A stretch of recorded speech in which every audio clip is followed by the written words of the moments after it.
So what's Labour got to do to try and win the next election, or at least to try and recover some of the ground that it's lost in 2015?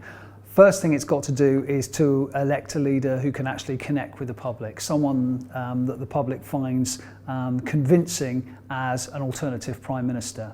Now, that's someone who shows a degree of strength, someone who shows that they can tell a story to the public about what a Labour government would look like. And that's something I think Ed Miliband was never really able to do very successfully.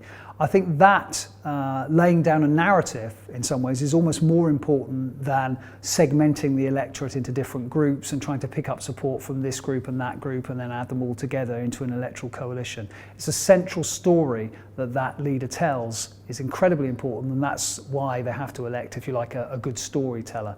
I think Labour also has to focus very much on the failure of the Conservative government, if there are failures, to deliver on some of its promises. It's no good the Labour Party continually banging on, if you like, about the Conservatives' values and how cruel the Conservative Party's policies are, particularly on welfare, because to some extent that's already priced into the Conservative Party's reputation.